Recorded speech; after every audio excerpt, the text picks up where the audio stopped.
الف لام میم یہ حروف مقطعات ہیں جن سے اس صورت مبارکہ کا آغاز ہو رہا ہے۔ حروف مقطعات کیا ہیں؟ حضرت علامہ جسٹس پیر محمد کرم شاہ نظری رحمۃ اللہ تعالی علیہ تفسیر ضیاء القرآن میں لکھتے ہیں کہ حروف مقطعات وہ ہیں کہ جن کے معنی یا اللہ پاک جانتا ہے یا اس کا رسول۔ اللہ رب العزت تو اس لیے جانتے ہیں کہ اس کا اپنا کلام ہے۔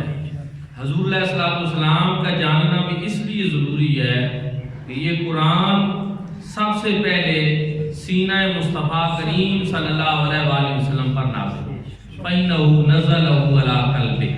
اب اگر حضور علیہ الصلوۃ والسلام بھی اس کے معنی نہ جانے تو پھر نزول قرآن کا مقصد جو ہے وہ باقی نہیں رہتا۔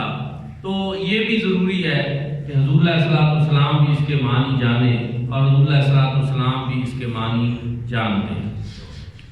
اب اس کے بعد آپ اس کے معنی نہیں جانتے، میں اس کے معنی نہیں جانتا، تو پھر ایک سوال پیدا ہوتا ہے کہ قرآن پاک کے بارے میں ہمارا یہ دعویٰ ہے کہ یہ ایسی کتاب ہے کہ جس کا ہر رکوع، جس کے ہر سطر، جس کی ہر آیت، جس کا ہر پارہ، یہاں تک کہ قرآن پاک سارے کا سارا اس میں ہدایت کا سامان موجود ہے۔ تو پھر الف لام میم میں ہمارے لیے کون سی ہدایت ہے؟ اس سے ہمیں کیا درس ملے گا؟ ہمیں کون سی ہدایت ملے گی؟ تو اس میں ہمارے لیے ہدایت کا سامان یہ ہے کہ قرآن مجید فرقان حمید پڑھتے ہوئے، اس کا ترجمہ کرتے ہوئے، اس کی تفسیر بیان کرتے ہوئے، لکھتے ہوئے، پڑھتے ہوئے، پڑھاتے ہوئے کسی کے ذہن میں تو یہ بھی آ سکتا تھا کہ قرآن سارے علوم کا سرچشمہ ہے اور حضور علیہ الصلوۃ والسلام کے سینے پہ بھی نازل ہوا ہے اور میں نے بھی اس کو پڑھ لیا ہے، اس کا ترجمہ کر لیا ہے، اس کی تفسیر کر لیا ہے، سارا کچھ تو پھر علم میرے پاس بھی آ گیا۔ کسی کے ذہن میں یہ بات آ سکتی تھی کہ میرا علم جو ہے وہ علم مصطفیٰ کریم صلی اللہ علیہ وآلہ وسلم سے برابر ہو سکتا ہے۔ رب تعالیٰ نے اس خیال کو غلط ثابت کرنے کے لیے اور انسان کو عاجز اور بے بس کرنے کے لیے کس کے سامنے؟ علم مصطفیٰ کریم صلی اللہ علیہ وسلم کے سامنے شروع میں ہی ایسے الفاظ ذکر کر دیے کہ قرآن پاک پڑھنے والا، لکھنے والا، اس کی تفسیر بیان کرنے والا بے شک سب کچھ کر لے، لیکن سب سے پہلے جب وہ پڑھتا ہے الف لام میم تو وہ علم مصطفیٰ کریم صلی اللہ علیہ وآلہ وسلم کے سامنے اپنے گھٹنے ٹیک دے کہ میں تو الف لام میم کے معنی نہیں جانتا، مجھے تو اس کا ہی نہیں پتا۔ تو حضور علیہ الصلوۃ والسلام کا علم جو ہے اور حضور علیہ الصلوۃ والسلام کے علم کا سمندر جو ہے اس کا مقابلہ کرنا پھر کیسے ممکن ہے؟ الف لام میم۔ پھر ایک اور چیز بھی ہے کہ حضور نبی کریم صلی اللہ علیہ وآلہ وسلم نے ارشاد فرمایا کہ قرآن پاک کے ہر حرف کے اوپر دس نہیں ہے۔ پھر حضور علیہ الصلوۃ والسلام نے وضاحت کرتے ہوئے ارشاد فرمایا الف حرف ولام حرف ومیم حرف، کہ الف ایک حرف ہے، لام ایک حرف ہے، میم ایک حرف ہے، جو پڑھے گا الف لام میم تو اس کو 30 نیکیوں کا ثواب ہے۔ اب قرآن مجید فرقان حمید کے الفاظ کو آپ دیکھ لیں اور نیکیوں کا آپ اندازہ لگا لیں کہ جو اس کتاب کو پڑھتا ہے اللہ رب العزت اس کو کتنا ثواب عطا فرمائے۔ ذالک الکتاب لا ریب فیہ، الف لام میم یہ وہ بلند رتبہ کتاب ہے، یہ وہ عظیم و شان کتاب ہے، لا ریب فیہ، اس میں شک و شبہ کی کوئی گنجائش نہیں۔ اب تھوڑا سا اسی پہ غور کریں۔ ذالک الکتاب، ذالک ہوتا ہے اس میں اشارہ بعید، وہ کے لیے، دور کے لیے۔ قرآن مجید فرقان حمید جب کوئی پڑھ رہا ہوتا ہے تو اس کے قریب ہوتا ہے، وہ اس کو دیکھ کر پڑھ رہا ہوتا ہے، اس کے قریب ہوتا ہے، تو اس وقت یہ کہنا کہ وہ کتاب، یہ عجیب بات ہے۔ یہاں حضور ضیاء الامت رحمۃ اللہ تعالی علیہ نے اسی طرح سوال مرتب فرمایا اور سوال کھڑا کیا کہ اس میں اشارہ تو بعید کا ہے، قرآن پڑھنے والے کے قریب ہوتا ہے، تو پھر اس انداز ربانی سے ہمیں کیا پتہ چلا؟ پھر اس سے ہمیں کیا معلوم ہوا؟ اس سے ہمیں یہ معلوم ہوا کہ یہ رب تعالیٰ کا ایک انداز ہے، یہ رب تعالیٰ کا ایک طریقہ ہے کہ وہ ہمیں بتانا یہ چاہتا ہے کہ بے شک قرآن پڑھنے والے کے ذہنی طور پر تو قرآن بہت قریب ہے، لیکن جو قرآن پاک کا مقام ہے، جو مرتبہ ہے، جو عظمت ہے، جو شان ہے، جو رفعت ہے، بلندی ہے، وہ قرآن پاک پڑھنے والے کے دل و دماغ سے کہیں بعید ہے۔ انسانی عقل اس کا احاطہ نہیں کر سکتی، انسانی عقل وہاں تک نہیں پہنچ سکتی، وہ ہماری پہنچ سے بھی بہت دور ہے کہ اللہ رب العزت کی اس کتاب کی کتنی عظمت و شان ہے۔ اس لیے پڑھنے والا یہ بھی پڑھ رہا ہوتا ہے ذالک الکتاب لا ریب فیہ، یہ وہ بلند رتبہ کتاب ہے، یہ وہ عظیم و شان کتاب ہے کہ اس میں شک و شبہ کی کوئی گنجائش نہیں۔ دوستان ذوالفقار، قرآن مجید فرقان حمید کی بلند رتبہ ہونے میں، اس کے عظیم و شان ہونے میں، اس کے اعلیٰ کتاب ہونے میں کیا کسی کو کوئی شک ہو سکتا ہے؟ اہل اسلام کو سار آنکھوں پہ رکھتے ہیں۔ اہل اسلام کا عقیدہ قرآن پاک کے بارے میں تو جو ہے سو ہے۔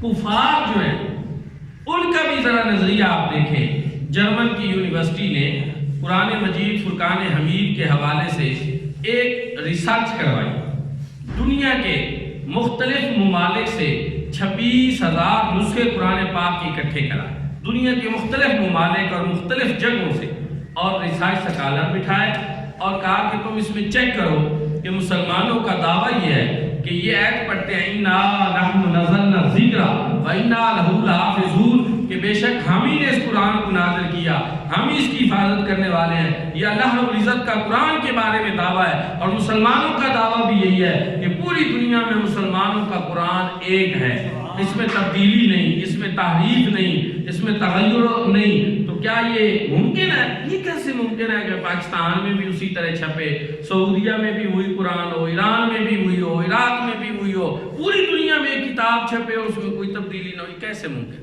انہوں نے 26,000 نسخے جمع کیے، ریسرچ سکالر بٹھائے، اور پھر اس کے بعد انہوں نے ان کی جو تحقیق تھی اس پہ ایک سرٹیفکیٹ جرمنی کی یونیورسٹی نے جاری کیا۔ اس نے کہا دنیا میں اگر کوئی ایسی کتاب ہے جس کے بارے میں یہ دعویٰ کیا جا سکتا ہے کہ پوری دنیا میں وہ ایک ہی کتاب ہے، اس میں کوئی تحریف نہیں، کوئی تبدیلی نہیں، تو وہ کوئی اور نہیں، وہ صرف مسلمانوں کی کتاب قرآن مجید۔ کہتے ہیں بات وہ ہوتی ہے جس کو دشمن بھی ماننے پہ مجبور ہوتے ہیں۔ عظمت تو یہ ہے کہ مسلمان تو مانتے ہی ہیں، عالم کفر کو، جرمن کو یہ ماننا پڑا کہ قرآن مجید فرقان حمید ایسی کتاب ہے جس میں کوئی تحریف نہیں، پوری دنیا میں ایک ہی قرآن پاک ہے مسلمانوں کے پاس۔ دوستان ذوالفقار، یہ وہ بلند رتبہ کتاب ہے۔ اور پھر قرآن مجید فرقان حمید نے جو بتایا وہ ہو کر رہا۔ قرآن مجید فرقان حمید نے جن حقائق سے آگاہ کیا، دنیا بے شک جدھر پھرتی رہے وہ حقائق تبدیل نہیں ہونے والے۔ یہاں تک کہ ایک عجیب بات، اللہ رب العزت نے فرمایا محبوب یہ کفار یہ قرآن نہیں مانتے، تو آپ ان کو ایک چیلنج کر دیں، ان کو کہیں کہ فاتمنا الموت ان کنتم صادقین، اگر یہ سمجھتے ہیں کہ یہ قرآن سچی کتاب نہیں تو پھر یہ کہہ دیں کہ ہمیں موت آ جائے، موت کی تمنا کریں۔ لیکن آپ دیکھیں صدیاں گزر گئی، 1450 سال ہو گئے، دنیا میں آج تک کسی کافر کو یہ جرأت نہیں پڑی کہ وہ قرآن کے اس دعوے کے اوپر کہے کہ ہاں میں یہ تمنا کرتا ہوں کہ یہ سچی کتاب نہیں، مجھے موت آ جائے۔ کیوں؟ کہ بے شک وہ کافر ہیں، لیکن اتنا وہ بھی جانتے ہیں کہ قرآن جو کہتا ہے وہ ہو کر رہتا ہے۔ اس لیے اگر ہم نے کبھی ایسا کہہ دیا بچیں گے نہیں، فوراً ہی موت آ جائے گی۔ یہاں میں ایک بات کرتا ہوں، آپ مجھے بتائیں کہ کافر تو صدیوں سے اس چیلنج کو قبول نہ کر سکے، یہ جانتے ہوئے کہ مسلمانوں کی کتاب میں کوئی بات غلط نہیں ہے، ہو جاتا ہے جو اس میں لکھا ہے، کیا ہم مسلمان بھی قرآن مجید فرقان حمید کے حوالے سے اتنا یقین رکھتے ہیں؟ کیونکہ قرآن پاک نے جب جو کچھ کہا ہمیں ہماری زندگی بدلنے کے لیے کہا، ایک طرف اگر قرآن پاک کا حکم آ جائے، ایک طرف ہمارے معاشرتی رسم و رواج آ جائیں، تو کیا اس وقت ہم اللہ اور اس کے رسول کے احکامات کو پس سے پشت نہیں ڈال رہے ہوتے؟ کیا ہم اس وقت یہ بات بھول نہیں جاتے کہ یہ تو وہ کتاب ہے کہ جو اپنی صداقت ہے، یونیورسل ٹروتھ ہے، عالمگیر سچائی ہے، اور اس میں جو لکھا ہے وہ ٹھیک ہے کیونکہ وہ اللہ پاک کی طرف سے رہنمائی کی گئی ہے۔ لیکن ہم اس وقت اپنے دل کی بات مان لیتے ہیں، خیش نفس پہ عمل کرتے ہیں۔ حضرت اقبال نے بھی کہا ہوئے اس درجہ بے توفیق فقیہان حرم، خود بدلتے نہیں قرآن کو بدلتے۔ ہر شخص کی یہ خواہش ہوتی ہے کہ مولانا صاحب ہمیں آ کر ایسے مسئلے بتا دیں، کوئی ایسی شریعت سنا دیں کہ جس سے ہمارے اندر کوئی تبدیلی نہ آئے، بلکہ ہمارے لیے جو آسانیاں ہوں وہ ساری جو ہیں وہ ہمیں بتا دیں۔ دوستان وقار، یہ طریقہ نہیں ہے، یہ درست نہیں ہے۔ ہمیں اپنے آپ کو قرآن کے تابع کرنا ہوگا، ہمیں اپنے آپ کو قرآن پاک کے احکامات کے مطابق بدلنا ہوگا، نہ کہ یہ کہ ہم یہ خواہش اور تمنا رکھیں کہ قرآن ہی تبدیل کر دیا جائے۔ دوستان وقار، فرمایا الف لام میم ذالک الکتاب لا ریب فیہ، یہ وہ بلند رتبہ کتاب ہے کہ جس میں شک و شبہ کی کوئی گنجائش نہیں۔ عارف لوگ کہتے ہیں، وہ کہتے ہیں کہ اگر کسی کا دل کرے کہ میں اللہ رب العزت سے باتیں کروں تو وہ بندہ نماز پڑھے، چونکہ حدیث پاک میں ہے اذا صلی عبد یناجی ربہ، کہ جب بندہ نماز پڑھتا ہے تو گویا وہ اللہ رب العزت سے سرگوشی کر رہا ہو۔ سرگوشی کیا ہوتی ہے؟ کسی کے کان میں ایسے بات کرتے ہیں، یہ ایک انداز ہوتا ہے سرگوشی کا، یعنی بڑی قریبی انداز میں یہ بات کی جاتی ہے کہ بندہ جو کسی سے کچھ نہیں کہہ سکتا وہ جب چاہے سجدے میں سر رکھ کر اپنے خالق اور مالک سے کہے۔ جب بندے کا دل چاہے کہ میں اپنے رب سے باتیں کروں تو وہ کیا کرے؟ وہ نماز پڑھے، اور جب اس کا دل چاہے نا کہ میرا رب مجھ سے باتیں کرے پھر وہ قرآن پڑھے، کیونکہ اللہ پاک کا کلام، یہ رب تعالیٰ کا کلام ہے۔ اور حدیث پاک میں ہے کہ ایک رسی جو آسمان سے زمین کی طرف لٹکائی گئی ہے اس سے تعلق بنتا ہے بندے کا اللہ رب العزت کے ساتھ۔ حدیث پاک میں ہے وہ اللہ کی رسی، وہ اللہ کا قرآن، حبل ممدود من السماء الی الارض، قرآن وہ اللہ کی رسی ہے جو آسمان سے زمین کی طرف لٹکائی گئی ہے۔ گویا جب پڑھنے والا قرآن کو کھول کر پڑھے گا تو اس کا اپنے خالق اور مالک سے تعلق ہوگا، لیکن ہم نے ان چیزوں کو بالکل فراموش کر کے اس کتاب کی عظمتوں کو پس پشت ڈال کے ہم نے ایک اور دنیا بسا لی، اور اس کے نتیجے کے طور پر آج ذلت اور رسوائی ہمارا مقدر بن چکی ہے۔ فرمایا یہ تو وہ بلند رتبہ کتاب ہے جس میں شک و شبہ کی کوئی گنجائش نہیں۔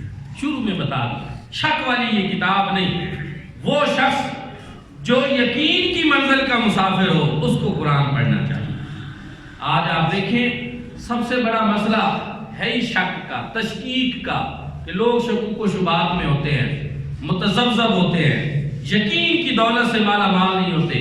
یقین ایسی چیز ہے جس قوم سے یقین چلا جائے وہ تعداد میں اربوں کی تعداد میں ہو جائیں، دنیا کی ساری چیزیں ان کے پاس ہوں، اسلحہ ہو، مال و دولت ہو، سب کچھ ہو، وہ قوم ختم ہو جاتی۔ اور یقین کے ساتھ، یقین کی دولت سے جو مالا مال ہوتے ہیں، پھر وہ 313 ہوں تو وہ 1000 کے اوپر غالب آئے، اور پھر 1000 30,000 کا مقابلہ کرتے ہیں۔ ان کے دل میں یقین ہوتا ہے فضائے بدر پیدا کر فرشتے تیری نصرت کو اتر سکتے ہیں گردوں سے قطار اندر قطار۔ اب دل میں اگر یقین نہیں، اللہ رب العزت کی ذات پہ پختہ یقین نہیں، تو پھر انسان کو کیا حاصل ہونا ہے؟ پھر قرآن پاک بھی پڑھنا فائدہ نہیں دیتا، یہ فائدہ اسی کو دیتا ہے جو یقین کی دولت سے مالا مال ہو کر پڑھنا۔ حضرت اقبال رحمۃ اللہ تعالی علیہ نے اس بات کو بڑے خوبصورت انداز میں بیان کیا۔ انہوں نے کہا سن اے تہذیب حاضر کے گرفتار، یعنی ہر بات ہم موجودہ تہذیب کی روشنی میں دیکھتے ہیں، یورپ میں یہ ہوتا ہے، فلاں ملک میں ایسا ہو رہا ہے، دنیا ہمارے حکمران بھی، ہم بھی اسی چکر میں رہتے ہیں۔ حضرت اقبال کہتے ہیں سن اے تہذیب حاضر کے گرفتار، غلامی سے بدتر ہے بے یقینی۔ غلامی بری چیز ہے، لعنت ہے، توق ہے، گلے میں پڑ جائے تو انسان کہیں کا نہیں رہتا۔ اسلام نے غلامی جو اس طرح کی ہے اس کو ختم کیا، اور اس کے لیے خوبصورت طریقہ ایجاد کیا کہ آپ نے قسم کا کفارہ دینا، اتنے غلام آزاد کر دیں، آپ نے فلاں معاملہ کرنا، اتنے غلام آزاد کر دیں، نیکیاں لینی ہیں، اتنے غلام آزاد کر دیں۔ نتیجہ آج دنیا میں اس طرح کا کوئی غلام ہمیں نظر ہی نہیں آتا۔ غلامی کا ایک دور تھا کہ مسلمان بھی جو ہے غلام بنا لیے جاتے، کافر بھی، یہ سلسلہ چلتا تھا، لیکن آپ دیکھیں ختم ہو گیا وہ سلسلہ، غلام ختم ہو گیا دنیا سے۔ لیکن علامہ اقبال کہتے ہیں غلامی بڑی بری چیز ہے، لیکن اگر کائنات میں اس غلامی سے بھی کوئی بدتر چیز ہے تو وہ بے یقینی ہے، کہ غلام انسان جو ہے پھر بھی کسی کام کو ہوتا ہے، لیکن جو بے یقینہ ہے چاہے وہ آزاد بھی ہو تو وہ کسی کام کا نہیں۔ اور آپ دیکھ لیں ہم انگریز کی غلامی میں بھی تھے، اب آزاد بھی ہیں، لیکن اب ہم بے یقینے ہیں، اور اس کا نتیجہ آپ دیکھ لیں کہ اب ہماری حالت غلاموں سے بھی بدتر ہو چکی ہے۔ سونا تہذیب حاضر کی گرفتار غلامی سے بدتر ہے بے یقینی۔ اور ہم تو سنتے ہیں بزرگوں سے کہ جو بندہ بے یقین ہو جائے اس پہ نہ کوئی دوا اثر کرتی ہے اور نہ کوئی دعا اس پہ اثر کرتی ہے۔ کیا یہ حقیقت نہیں ہے؟ جس کو یقین ہو، وہ ایک حکیم صاحب کے پاس ایک بندہ گیا اور اس کو اس پہ بڑا یقین تھا۔ حکیم صاحب نے کسی اور مقصد کے لیے وہاں پہ ایک تو پوری بنا کر رکھی ہوئی تھی جو اس کو دینی تھی، ساتھ انہوں نے سوا جس کو ہم کہتے ہیں وہ بھی رکھی ہوئی تھی چھائی، اور وہ بھی پوری میں بند تھی۔ اس نے توجہ نہ کی اور اس نے اٹھا کر اس کو وہ چھائی دے دی۔ وہ لے کر چلا گیا، دور کا تھا، کہیں ڈھوک پہ چلا گیا، اس نے لی، اس کو حکیم صاحب پہ بڑا پختہ یقین تھا تو وہ اس کے ساتھ تندرست۔ حکیم صاحب بڑے پریشان، پتہ نہیں اب بنے گا اس کا کیا، دوائی تو ادھر رہ گئی ہے اور وہ تو چھائی لے کر گیا ہے۔ لیکن کچھ دنوں کے بعد وہ پھر آیا، اس نے کہا حکیم صاحب جو آپ نے دوائی دی تھی اس نے تو مجھ پہ بڑا اچھا اثر کیا، مجھے ایک پوری اور دے دے۔ حکیم صاحب بڑے حیران ہوئے، انہوں نے کہا یہ کیا ہوا، وہ تو اس کے متعلقہ دوائی تھی نہیں، اثر کیسے ہو گیا؟ لیکن وہ اثر دوائی کا اثر میں نہیں، وہ اثر اس پہ یقین کا ہو گیا تھا کہ میں اس حکیم سے دوائی لے کر جا رہا ہوں، اللہ رب العزت مجھے اس سے شفا یاب کریں گے نتیجے کے طور پر۔ اور جو بندہ بے یقینہ ہو جائے اس کو آپ جتنی قیمتی دوائی دے دیں، جتنا قیمتی نسخہ دے دیں، وہ اس کے اوپر اثر نہیں کرے گا۔ دوستو پھر اس سے مجھے کہنے دیجئے کہ قصور قرآن پاک کا نہیں، قصور حضور نبی پاک صلی اللہ علیہ وسلم کا نہیں، اللہ پاک کا بھی نہیں، قصور ہمارا ہے جو ہم بے یقینے ہو گئے کہ قرآن پڑھتے ہیں اثر نہیں ہوتا۔ حالانکہ قرآن پاک نے واضح لفظوں میں بتایا وَنُنَزِّلُ مِنَ الْقُرْآنِ مَا هُوَ شِفَاءٌ وَرَحْمَةٌ، ہم نے اس قرآن کو نازل نہیں کیا مگر شفا اور رحمت بنایا۔ جب اللہ پاک کہے کہ ہم نے اس کو شفا بنایا، اس کو رحمت والا بنایا اور ہمارے پاس موجود ہو، پھر ہمیں فائدہ نہ پہنچے، تو اس کا مطلب یہ ہے کہ کہیں نہ کہیں ہمارے اندر غلطی ہے، کہیں نہ کہیں ہمارے اندر کوئی پرابلم ہے، کوئی نہ کوئی مسئلہ ہے۔ قرآن مجید فرقان حمید شفا بھی ہے، رحمت بھی ہے، لیکن ہر چیز کا کوئی نہ کوئی ضابطہ بھی ہوتا ہے، کوئی نہ کوئی طریقہ بھی ہوتا ہے اس سے چیز اخذ کرنے کا، اس سے فیض لینے کا، اس سے برکت لینے کا۔ تو جو قرآن پاک سے برکت لینے کے آداب، جو طریقے اور جو تقاضے ہیں، جب ہم ان کو ملحوظ نہیں رکھتے تو پھر ہمیں شفا بھی نہیں ملتی۔ ورنہ قرآن پاک میں شفا بھی ہے، قرآن پاک میں رحمت بھی ہے، لیکن اس کے لیے ضروری ہے کہ ہم اپنے آپ کو اس قابل بنائیں کہ اللہ رب العزت کا کلام جو ہے وہ ہمارے اوپر اپنا اثر ظاہر کرنا شروع کرے۔ اور اس میں پہلی چیز یہ ہے کہ ہمارا یقین اس کتاب کے اوپر پختہ ہو۔ ہم جو قرآن میں پڑھ لیں پھر دنیا ادھر سے ادھر ہو جائے، ہم کہیں نہیں یہ قرآن پاک میں نے بات پڑھی ہے، اب یہ نہیں بدل سکتی، یہ ایسا ہی ہو کر رہے گا، اس پر ہی میں عمل کروں گا۔ پھر آپ دیکھیں پھر دنیا کیوں نہیں بدلتی، پھر تقدیر کیوں نہیں بدلتی۔ دوستان ذمکار پھر اللہ رب العزت نے مزید ارشاد فرمایا ھدی للمتقین، یہ کتاب متقیوں کے لیے ہدایت ہے۔ ایک جگہ پہ اللہ رب العزت نے ارشاد فرمایا ھدی للناس، اس میں ساری نسل آدم کے لیے ہدایت کا سامان موجود ہے۔ پھر ایک سوال پیدا ہوا، لوگ اعتراض کر سکتے تھے کہ قرآن مجید فرقان حمید جو ہے اس میں تو ساری نسل انسانی کے لیے ہدایت کا سامان موجود ہے، تو پھر یہاں ھدی للمتقین کیوں ارشاد فرمایا، متقیوں کو خاص کیوں کیا؟ حضور ذی الامت رحمۃ اللہ تعالی علیہ اس کا بھی جواب ارشاد فرماتے ہیں، آپ فرماتے ہیں اس میں ہدایت کا سامان تو پوری نسل انسانی کے لیے موجود ہے، لیکن اس سے ہدایت پا وہی سکیں گے جن کے دل تقوی کی دولت سے مالا مال، جن کے دلوں میں اللہ پاک کا خوف ہوگا، جو پرہیزگار ہوں گے، جو متقی ہوں گے۔ دوسرے لفظوں میں اگر میں یہ کہہ دوں تو یہ بھی غلط نہ ہوگا کہ اس کا فیض انہی کو پہنچے گا جو اس کے فیض حاصل کرنے کی کوشش کریں۔ آپ اپنے دامن میں جھانک کر دیکھیں، میں کسی سے ہاتھ تو کھڑے نہیں کرواتا، لیکن آپ خود مجھے بتائیں کہ کیا آپ نے اس سے شفا، اس سے رحمت اور برکت لینے کے لیے ذاتی طور پر پوری ایک ذہن بنا کر اس کو کسی دن نکال کر پڑھا ہے کہ اس میں ہمارے مسائل کا حل ہے، اس میں رحمت ہے، شفا ہے، اور آج اگر اس کو ہم پڑھیں تو صحیح سے برکت حاصل کریں؟ یقین جانیں یہ ہمارے لیے جو ہے ایک بہت عجیب صورتحال ہے مسلمانوں کے لیے کہ نسخہ شفا بھی پاس موجود ہے اور ہم ادھر بیمار رہے ہیں اور ادھر ہم پیاسے مر رہے ہیں اور چشمہ بھی صاف چل رہا ہے۔ کتنی عجیب بات۔ اس لیے رمضان المبارک کی بھی آمد ہے ماشاءاللہ، ابھی آنے والا ہے، ذہن بنا لیں کہ اس مرتبہ نا قرآن پاک کو صرف ایسے نہیں رسمی طور پر وہ کہتے ہیں کہ وہ بندہ جو ساری زندگی قرآن پاک سے دور رہتا ہے، پھر مرتے دم اسی کی یہ خواہش ہوتی ہے کہ کوئی میری قبر پہ بھی یہ قرآن آئے۔ اور کسی نے کہا عجیب بات ہے کہ ہم نے وہ کتاب جو زندوں کے لیے تھی اس کو مردوں کے بخشوانے کے لیے پڑھنا شروع کر، اور یہ بات غلط نہیں ہے۔ میں خود قرآن پاک کا ثواب جو ہے اس کو ایصال کرنا اور پہنچانا اس کا قائل ہوں، پڑھتا بھی ہوں، بخشتا بھی ہوں، اور میرا اپنا ایمان ہے کہ اس سے بھی بخشش ہوتی ہے، مغفرت ہوتی ہے، فائدہ دیتا ہے مرنے کے بعد بھی۔ لیکن اگر مرنے کے بعد یہ اتنا فائدہ دیتا ہے تو اگر زندگی میں اس کو اپنا لوں تو مجھے کتنا فائدہ ہے۔ جو ہے یہ کتاب زندوں کے لیے، جو ہے یہ اس لیے کہ جو ہماری زندگیاں بدل دے، جس سے ہم رہنمائی لیں۔ ہم کتنی رہنمائی لیتی ہیں، قرآن کا کتنا عمل دخل ہے ہماری زندگیوں میں، یہ ساری چیزیں سوچنے والی ہیں۔